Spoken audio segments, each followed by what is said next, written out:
fotosessiya qilib hozir kirib ketamiz zalga. Bugun trenerlar biz bilan ishlaydi, xudo xolasa o'rgatishadi. Qanaqa qilib biznes boshlashni, startapni.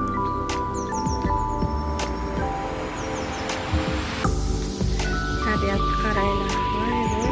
Chiroyli ekan. Toshkent viloyati Bo'stonliq tumani Oqtosh hududi Haven Gardens degan mana bunaqa chiroyli dizaynda ekilgan hamma archalar, gullar, gul daraxtlar. Rossa ham katta kompleks. Mana hurmatli yurtdoshlar, vatandoshlar, bugun ikkinchi kun seminarga kelishimiz. Sekin soat 10 gacha yig'ilamiz, 10 da boshlanadi. Xudo xolasa.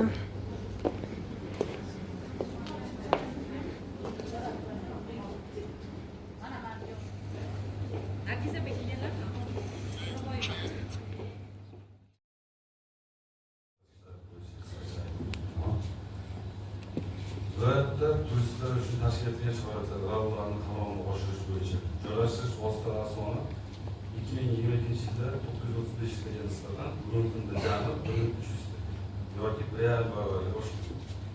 Mehmon o'rinlari 2022 yilda 20 mingtadan bugungi kunda jami 30 mingtaga hamda nomer fondi 2022 yilda 8700 tadan bugungi kunga 12 mingtaga yetdi.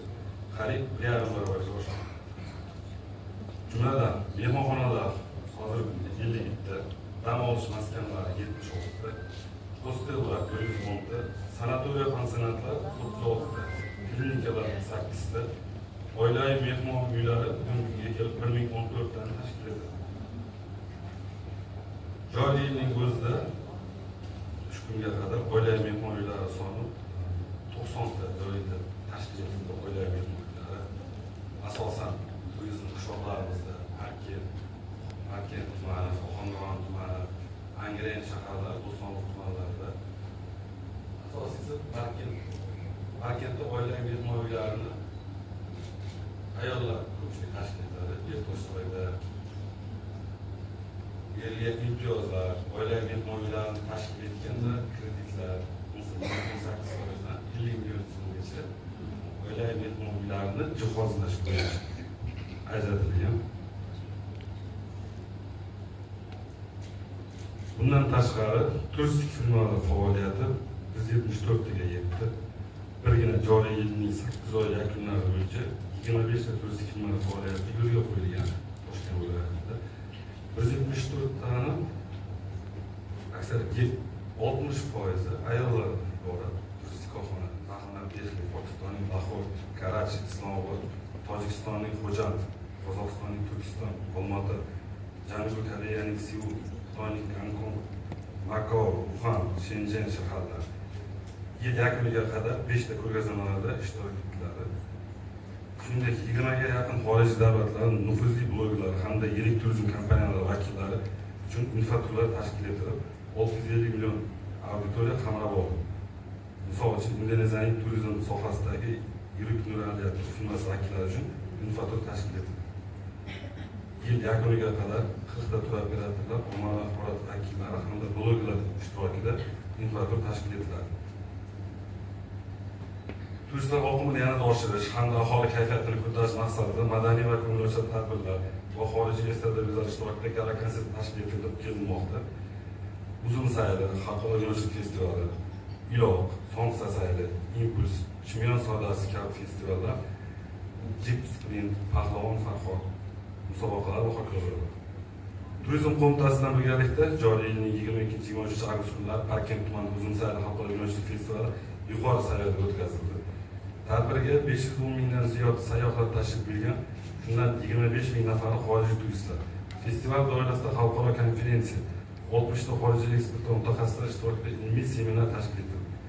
Festivalda 10 ta yirik vinochilik korxonalari, maxsus stendlar hamda vino degustatsiyalari bilan ishtirok etib, 65 million dollar eksport shartnomalar imzolandi. Yil yakuniga qadar shu kabi tadbirlar qo'shimcha 4 million mahalliy va 350 ming nafar xorijiy turistlar jalb etiladi. Boshqarma tomonidan nima yordamlar bu yerda amalga oshiriladi? Bu haqida ochiq muloqot bo'lsa yaxshi bo'lardi. Boya aytib o'tganimdek, shu parkent boshqalar ayollar asosiy mehmonlar tashkil etgan. Oilaviy mehmonlarni tashkil etish uchun Azal mahkamasining 6 yakka tartibda tadbir bo'lmasin. Olinadi. Davlat xizmatlari yoki oddiy qilib aytganda davlat xizmatlariga yoki Mayg'u orqali ariza beriladi oilaviy mehmonlarga. Ular bizga murojaat qilganda o'rganish davlatnomasi uchun joyiga chiqadi. Joyiga chiqib, oilaviy mehmonlarni ular bilan uchrashib, tadbirlar o'tkazamiz. Boya aytib o'tganimdek, asosiysi oilaviy mehmon uylarini uzoq joylarda borgan sari turistlar oqimi ko'paygan sari oilaviy mehmon uylari jihozlar, sharoitlar o'sha narsa qancha odamlarga sharoit bo'lsa, turistlar o'sha joylarga oldin ucharmasdi yo'llarda. Hozir rivojlanib ketyapti. Kreditlar aytganda 18%, 50 milliongacha oilaviy mehmon uylariga, hostellarga 1 milliardgacha, 1 milliardgacha hostellar kreditlar, imtiyozli kreditlar berilmoqda. O'sha asosida birinchi qadam o'sha kadastr hujjatlarini tashkil etish. 412 ming so'm bo'ladi. Aniqini aytib o'tdi, qancha bo'lishi kerak. 412 ming so'm. Yakkatar tadbirkorlik guvohnomasini olib, o'sha joyning o'zida turizm qo'mitasiga ariza beriladi. Ariza berish tekin oilaviy mehmon uyiga ariza beriladi. Ariza kelib tushgandan keyin arizaga faqat kadastr ilovadan turar joy kadastr ilovadan qolgan ma'lumotlar elektron bazaga tushadi. Ariza bizga kelib tushib 5 kun ish kunida ko'rib chiqamiz. Joyingizga chiqib, sizni xonadoningizga boramiz. O'sha yerda oilaviy mehmon kimda qanaqa kamchiliklar, takliflar, e'tirozlar bo'lsa, yordam beramiz qo'ldan kelgancha hammasi. Oilaviy mehmon uylari kreditlari bo'yicha kelsak, 50 million so'mgacha, 18%dan beriladi. Kafilchi? 7 yilga yaxshi. Kafil bo'yi kadastring. So'roq hamma tushunadigan yemsiz oshlari hamda yong'in xavfsizligidan xulosa olishda sanitariya gigiyena ikkita xulosa yemsiz guvohnoma olishlar ariza beriladi. Davlat xizmatlari markazi orqali yoki Mayg'u orqali ariza beriladi. Naloglari, davlat nalogi.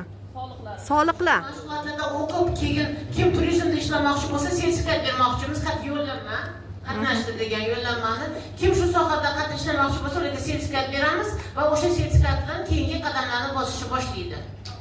Rahmat, xudo xolasa. Turizm qo'mitasining rahbarlaridan, rahbar kadrlari kelib o'tirishibdi. Asadullayev Ulug'bek Shafibullayevich kelganlar. Marhamat, so'z navbati sizga. Mavzusi turizm sohasiga investitsiyalarni jalb qilish, tadbirkorlikni qo'llab-quvvatlash va ushbu sohada xotin-qizlarning bandligini ta'minlash mavzusi bilan kelganlar. Bu ham mana hozir sizlarni qiziqtirayotgan va sizlar kirmoqchi bo'layotgan yo'nalish. Chunki juda ham ko'p ayollar menga uchrashishni ertalabda men ko'pchilik bilan gaplashdim. O'zimning uyimda mehmon uyi ochaman degan maqsadlar ko'p ekan bizlar ayollarimizda. Marhamat, so'z navbati sizga.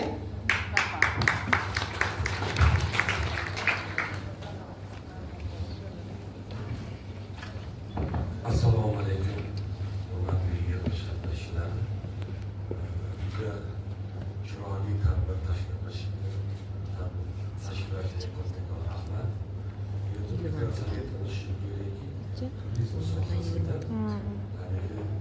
Balandroq ovozda. Hozir bu Toshkentda turizm sohasida ayollar ko'payyapti. Talab judayam ko'p. Endi bir narsadan boshlamoqchiman va so'zimni nima sohada, qaysi bir soha bo'lmasin, yutuqlikka erishish uchun avvalambor investitsiya so'zi hozir investitsiya o'ylamasa bo'lmaydi. Hozir ta'lim bo'yicha gapirib o'tdilar. Sohasi bo'lgan narsalarni zavod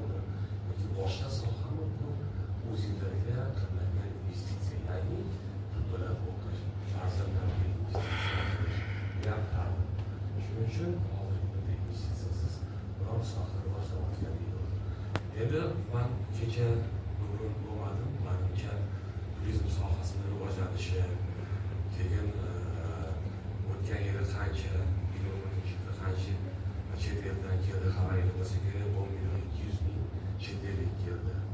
Buyuk Xudo xohlasa 10 milliondan oshirish. Endi men bir narsani aytmoqchiman, hozirgi kunda asosiy chet eldan kelayotgan qo'shni mamlakatlarimiz bilan birga mana Rossiya davlatidan kelishyapti. Buyuk yanvar avgust oyining o'zida Rossiya davlatidan 663 mingta turist keldi. Xudo xohlasa 80 mingdan kelganda 1 million kelyapti. Ben nima demoqchiman? O'zbekistonni o'rganayotganlar, O'zbekistonni kelish xohlayotganlar endi sekin investitsiya haqida gaplashamiz. Odam avval xavfsizlikni o'ylaydi. Investitsiya qiladigan odam avval xavfsizlikni o'ylaydi. Shuning uchun bu xalqaro reyting bor. Bu yil 2018-yilga hozir ko'tarilganmisa, huquq va tartib indeksi. Huquq va tartib, ya'ni kelgan odam huquqi qanaqa va buni tartiblari qanaqa. Shu bo'yicha mana hozir O'zbekiston yerda turibdi, 5-o'rinda. O'zbekiston 5-o'rinda turibdi.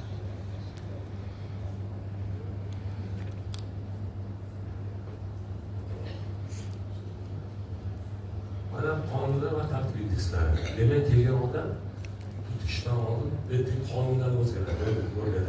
Qonunda nima bo'lishi kerak?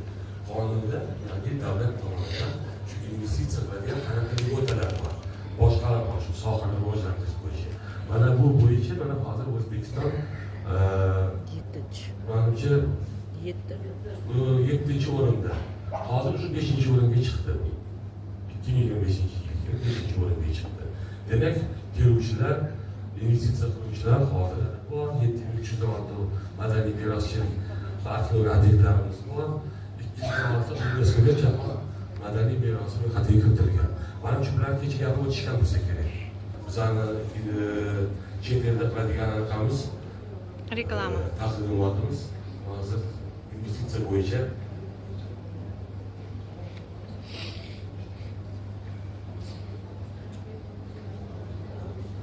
eng keragi mana sizlar bilib olishingiz kerak. Hozirgi kunda O'zbekistonga kelish uchun 86 ta davlat vizasiz kira oladi O'zbekistonga. 86 ta davlat. O'zbekiston hozirgi kunda 70 ta davlatga chiqa oladi. 70 ta davlatga bo'lib vizasiz chiqish mumkin. Shuning uchun bu davlatlar qiziqish ko'p. O'zbekistonga kelyapti, 30 kunga viza kira oladi bular. 86 ta davlat. Menimcha bu yil oxiriga borib 93 ta bo'ladi davlatlar soni. Endi mana bu chet elliklarning kelishi, umuman necha million qancha chet ellik kelyapti, mana 25-yilga 11 million 810 ming hozir nima deydi? istiqbollar reja. Xudo xohlasa bu marraga o'tamiz. Turizmlarni ko'rinishi, nechta xalqlik turizm sohalarini ichki rivojlantirish bo'yicha qanaqa yo'nalishlari bor. Mana endi invest viza degan tushuncha bor. Invest viza bu chet ellik masalan kelib bu yerda investitsiya qilsa summasiga qarab viza olinadi. Masalan 30 kun viza emasda 1 yilga, 2 yilga, 3 yilga bo'lsa ko'p martalik kirib chiqish viza olishi mumkin. Mana o'shaning uchun o'sha farmonlarimiz bor, ko'rib olsangiz bo'ladi. 3 yilgacha bo'lgan muddatda ko'p martalik investitsiya vizasi. Demak, keldi, oilaviy mehmonxona qurdi, aytaylik o'sha 200 ming dollar yoki bo'lmasa 100 ming dollar regionga qarab investitsiya kiritsa, bemalol ko'p martalik 3 yilga viza beriladi chet elga. Endi sizlar ham chet elda ishlagansizlar bilasizlar, mabodo o'sha yerda tanish investorlar bo'lsa, balki vizali davlat bo'lsa, endi ko'pchilik vizasiz davlatda ishlagan-ku, mana shunaqa vizalar olish mumkin. Masalan, AQShmi, boshqami yo boshqa davlatlarda tanishlaringlar bo'lsa, kelib investitsiya qilaman desa, shu sohaga mana demak ko'p martali viza olish mumkin. Endi mana masalan hozir mehmonxonalarga bo'lgan talab juda katta qurilyapti. Endi mehmonxonalar ham hozir ko'proq o'sha chet el brendlari ostida turish, franshiza deydi, o'shalarni reality deydi, o'shalarni yulduzlar o'sha brend emas, masalan mehmonxona qurdingizda o'sha yulduzlar darajasiga qarab tashkil 5 yil muddatga to'lovlardan ozod qilyapti. Masalan, daromad solig'idan, yer solig'i, mol mulk solig'i, soddalashgan soliq to'lovlari bor, juda oson soliqlar. Shuning uchun ko'proq hozir talab bo'lyaptiki, o'sha komfort gostinitsalar, turadigan joylar qurish.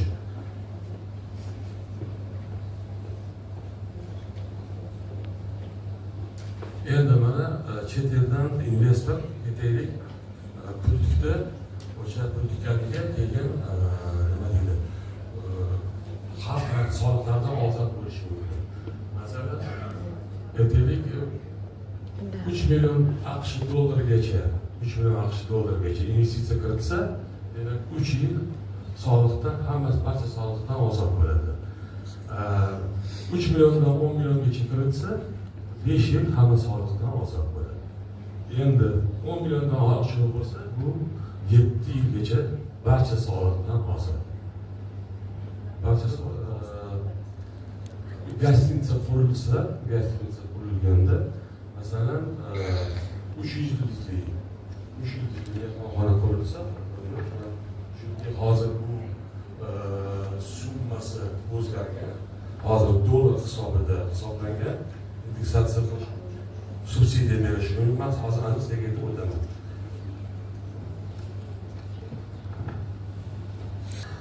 Bitgandan keyin har bir xonasi uchun $3800 subsidiya beriladi. Bir martalik. Demak, u xona 20 ta bo'ladimi, 30 ta bo'ladimi, 40 ta bo'ladimi, 3 yulduzlikka $3800 subsidiya davlat tomonidan berilyapti. Endi agar 4 yulduzli va 5 yulduzli mehmonxonalar bo'lsa, unda har bitta xonasi uchun bir martalik $6200 AQSh beriladi. Mana bu demak hozirgi kunda davlat tomonidan ajratiladigan summa. Agar o'zingiz o'ylanglar, agar 10 ta xona bo'lsa, 5 yulduzliga $62,000 beriladi. Faqat o'sha yulduzlar toifasini ushlab turish kerak. Endi yana mashhur nufuzli, ya'ni aytdim boya, Hilton yoki boshqa Holiday Inn degan mehmonxonalar bor. Shular bilan ishlansa, o'shalarni brendi olinsa, bu ham davlat tomonidan qisman moliyalashtiradi. Masalan, 3 yulduzli mehmonxona yiliga har bitta xonasiga $200 AQSh beriladi. Bir martalik. Agar 4 yulduzli mehmonxona bo'lsa, unda $400. 5 yulduzli mehmonxona yiliga $600 AQSh har bitta xonasiga subsidiya beriladi. Shuning uchun o'ylaymanki, bu hozirgi kunda mehmonxonalarga talab katta. Shuning uchun balki kimlardir xohish bilan mehmonxona qurish. Yana bir narsani sizlarga ta'kidlab o'tmoqchiman, hurmatli ayollar, kimdir tadbirkor bo'lar, boshqa bo'lar. Yer olib bir quraman, mehmonxona quraman, hostel quraman yoki bir shaliya qo'yaman, bunisi xohishingiz bo'lsa, bizda 20 ta, 36 ta yaxshi turizm rivojlangan region bor. Ana o'shaning master rejalari qilingan. Master reja nima? Men tushuntirib o'tishim kerak. Master reja o'sha har bir hududni suvi, gazi, elektriga qarab nima qursa bo'ladi. Masalan, o'zingizlar borib yerni olib bir narsa qursangizlar, ertaga uni buzish kerak bo'ladi, boshqa bo'ladi. Shuning uchun har bitta viloyatning turizm boshqarmasida o'sha master rejalar, qayerga nima qilish takliflar bor.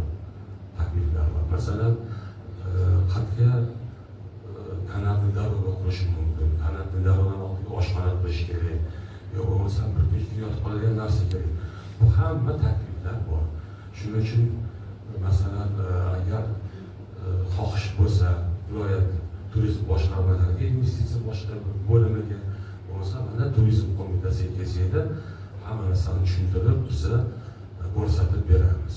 Endi bu masalaga chunki har bir regionda qurishdan oldin tekshiriladi.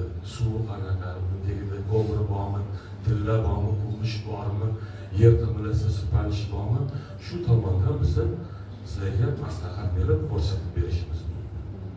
Rahmat, sizlarga savolingiz bo'lsa. Kerakli bo'ladigan va diplom bo'yicha, yo'nalish bo'yicha qandaydir hujjat, sertifikat berilganda yo'nalish, ixtisosligi va qanday ular malaka talabiga ega bo'lishadi. Shu bo'yicha ham qizlarimizga ma'lumot bo'lsa, hozir juda ham qiziqishli, rahmat. Albatta buni bir oydan keyin mana turizm qo'mitasidan olib o'tirishdi mas'ullar, rahbarlarimiz. Albatta bir oydan keyin buni ertaga natijasi kutiladi sizlardan. Borib joylarda, hattoki o'sha mehmonxonalarga xizmat ko'rsatish sohasida ham siz mana kecha oramizda shunday qizlarimiz bor, hurmatli mehmonlar, turizmga yetkazib beruvchi mahsulotlarni tikish bo'yicha ham, umuman dizayn bo'yicha ham, oyoq kiyim yetkazish, poyabzal yetkazish bo'yicha ham mana shu mehmonxonalarda maxsus tabchikalarimiz bor. Bo'stonliq tumaniga borganimda bor. xonadonlarni aylanganimizda mana shu mahallaning o'zida fuqarolarimiz 15 ta ayolni bandligini ta'minlagan bir ayolga kirdik va o'z uylarida tikuv mashinalarini qo'yib, qolgan narsalarni xonadonlarda tarqatib, kechga yig'ib olib, mana shu mehmonxonalarga tarqatishni yo'lga qo'yibdilar. Juda ham xursand bo'ldim. Endi o'sha ayol ham bir tajriba qilib, nimadagi oddiy tapchkani mahsuloti o'zimizni tikuv mashinasi chopib tikyapti. Shuning uchun buni yetkazib berish uchun ham ayollarimizda mana ozginagina bilim, ko'nikma, malaka bo'lsa, hattoki bugun mana qizlarimiz stol ustini bezatishda nimalarga e'tibor qaratish kerak, to'g'rimi? Mana ta'lim muassasasidan kelganlarimiz qanday me'yorlarga e'tibor qaratish kerak. Biz buni hozir oiladan, qizlarimizdan boshlashimiz kerak, to'g'rimi? Har bir qizlarimiz bitta xonadonga borganda hatto shuni narsani ham bilmaslik holatlari bor. Qoshiq yumka qaysi tomonda turadi, chochiq qanaqa turish kerak, tarelkani qaysi odobga saqlagan holda qo'yamiz. Shuning uchun bu yerga kelgan ayollar ham shu narsani boshlaganda albatta boya Shahlo opam aytdilar-ku, har bir ochiladigan uylarni ham o'ziga yarasha yulduzchasi bor. To'g'rimi? 2, 3, 4, 5 yulduzli mehmonxonalarimiz bor.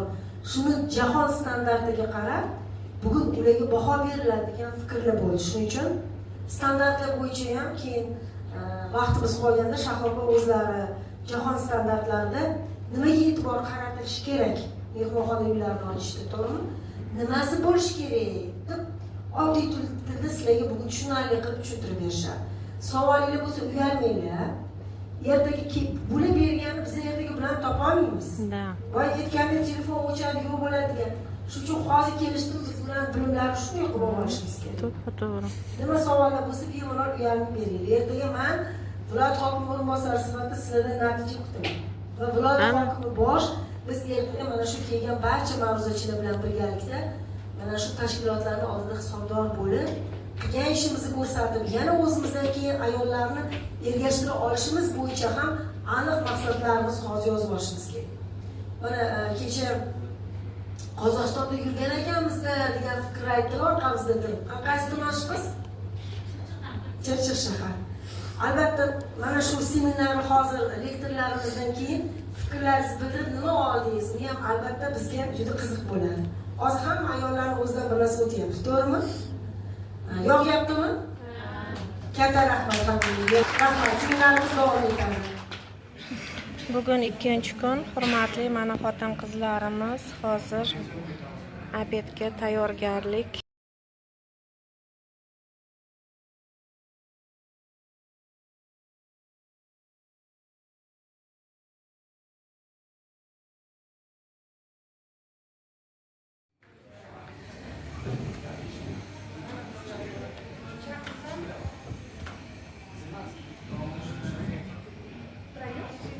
Seminar qatnashchilarini Ovqatdan oldingi salatlari. Hali vaqt beradilar borishga.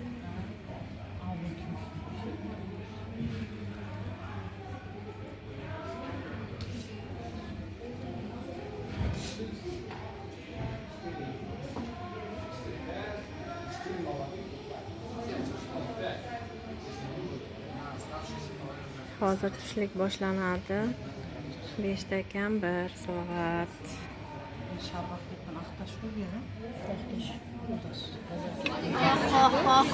Mana kaboblar keldi. Mana turizm sohasi bo'yicha seminardagi qizlarga ikkinchi ovqatga bugun mana shunaqa qozon kaboblar keldi. Restoran ovqatlari, hurmatli do'stlar.